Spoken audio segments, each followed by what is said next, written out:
Hello বন্ধুরা, আজকের ভিডিওটা খুব গুরুত্বপূর্ণ।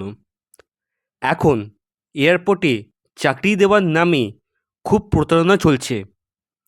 অনেক মানুষ ভাবছে এটা সত্যি চাকরি, কিন্তু আসলে হাজার হাজার টাকা নিয়ে মানুষকে ঠকানো চলছে। আজকে আমি পুরো বিষয়টা সহজ করে আপনাদেরকেই বুঝিয়ে দেব। এই স্ক্যামটা বা এই প্রতারণাটা কিভাবে হয়। এই স্ক্যামটা সাধারণত ৩ বা ৪ ভাবে হয়। প্রথমে তারা ফেসবুক আর বিভিন্ন জব পোর্টালে পোস্ট দেয়, যেমন এয়ারপোর্ট গ্রাউন্ড স্টাফের job, airport loader job, airport সিকিউরিটির জব ইত্যাদি বলে।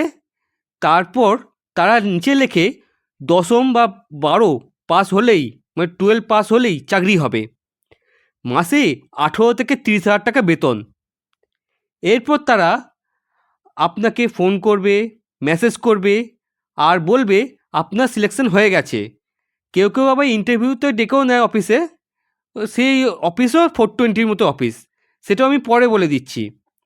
কিন্তু এরপরেই তারা বিভিন্ন অজুহাতে তারা টাকা চাইতে শুরু করবে আপনাদের কাছ থেকে। কী কী নামে বা কী কীভাবে তারা টাকা চায় সেগুলো আমি আপনাদেরকে বলে দিচ্ছি। সাধারণত তারা কয়েকটা আলাদা আলাদা নামে টাকা চায়, যেমন registration fee, training fee, uniform charges, medical test fee, security deposit. প্রথমে ১,০০০ বা ২,০০০ টাকা চায়, তারপরে ধীরে ধীরে ৫,০০০, ১০,০০০, এমনকি ২০,০০০ থেকে ৫০,০০০ও টাকা নিয়ে নেয় বা টাকা চায়। কিন্তু টাকা দেওয়ার পর দেখা যায় চাকরি তো দূরের কথা, ফোনও আর ধরছে না বা তুলছে না। আসল সত্যটা কি বন্ধুরা, একটা গুরুত্বপূর্ণ বিষয় জেনে রাখুন। ভারতে বড় এয়ারপোর্টগুলোতে চাকরি দেয় মূলত এয়ারপোর্ট অথরিটি অফ ইন্ডিয়া, বিভিন্ন এয়ারলাইন কোম্পানি অথবা অফিসিয়াল কন্ট্রাক্ট কোম্পানিগুলো। এইগুলোতে চাকরি পেতে হলে সাধারণত অফিসিয়াল ওয়েবসাইটে আবেদন করতে হয়। কিভাবে বুঝবেন এটা স্ক্যাম? আপনি খুব সহজে বুঝতে পারবেন এটা স্ক্যাম কি না। মানে যেখানে আপনি ইন্টারভিউ দিতে যাচ্ছেন বা যারা আপনাকে এই এয়ারপোর্ট জবেতে কাজ দেওয়ার জন্য বলছে তারা স্ক্যামার কি না আপনি কীভাবে বুঝবেন সেটাই আমি এখন বলছি।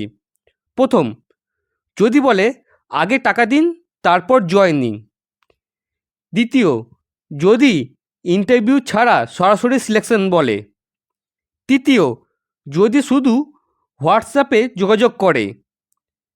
চতুর্থ, যদি কোম্পানি অফিসিয়াল ইমেল বা না থাকে তাহলে এটা নিশ্চয়ই স্ক্যাম। কারণ কি প্রত্যেকটা প্রতিষ্ঠিত কোম্পানির নিজস্ব ইমেল আইডি থাকে, আর 420 যারা করে তাদের নিজস্ব ইমেল আইডি থাকে না বেশিরভাগের। কি করবেন যদি এমন কোনো মেসেজ পান আপনি? প্রথমে যে কোম্পানি থেকে আপনার মেসেজটা আসছে বা যারা আপনাকে মেসেজটা করছে সেটা আপনি গুগলে কোম্পানিটা সার্চ করবেন,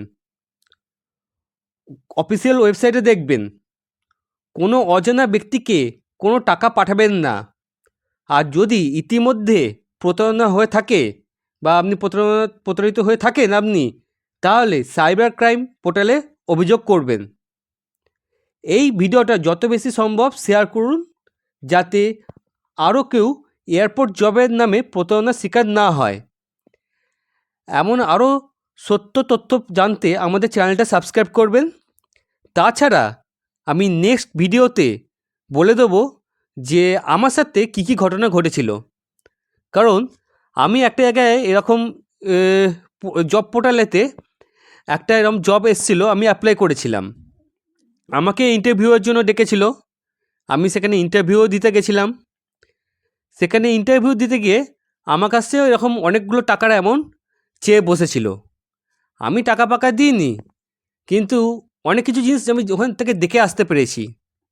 তারা কীরকম কী কী করে, কী কী করে না, কীরকমভাবে আপনাকে মল্টেট করবে, কীরকমভাবে আপনার সাথে যোগাযোগ করবার চেষ্টা করবে, আর কত কী এমন কীরকমভাবে চাইবার চেষ্টা করবে, বারবার কোন কোন বিষয়ে আপনাকে বারবার পোক করার চেষ্টা করবে, এইগুলো আমি আপনাকে নেক্সট ভিডিওতে আমি বলে দেবো।